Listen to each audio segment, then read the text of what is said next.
Release the Epstein files, and a vote could come as soon as this week. What a change that is. Mark Meredith is live at the White House on that with us. What's the latest, Mark?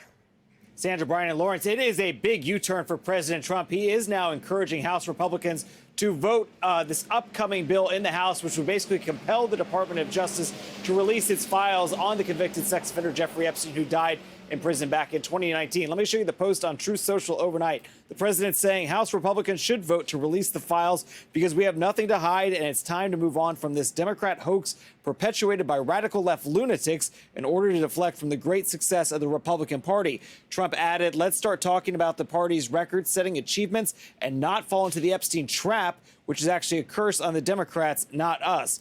Now, the president has repeatedly called this Epstein probe, which has gained steam on Capitol Hill, even in just recent days, a hoax. We heard from House Speaker Mike Johnson over the weekend, who says this is all about politics, not transparency. Remember, the Biden DOJ had every one of these files in their possession for 4 years, and neither Hakeem Jeffries or Ro Khanna or Thomas Massie or any of them ever said a word about it. President Trump has clean hands. He's not worried about it. I talk to him all the time. He has nothing to do with this. He's frustrated that they're turning it into a political issue, and it's not surprising because the Democrats have nothing else to talk about.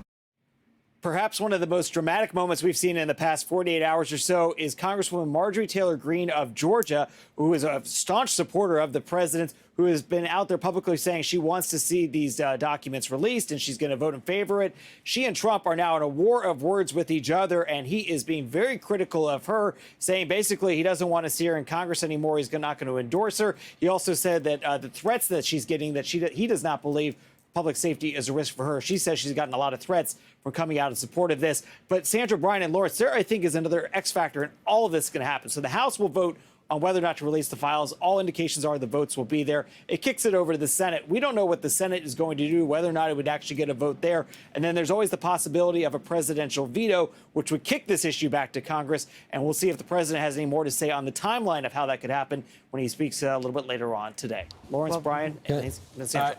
Thanks so much. Mark. And the key is, just so you know, part of the reason why they didn't want to throw this out is because he was hanging out with the rich, the famous for 10, 15, 20 years, other country leaders.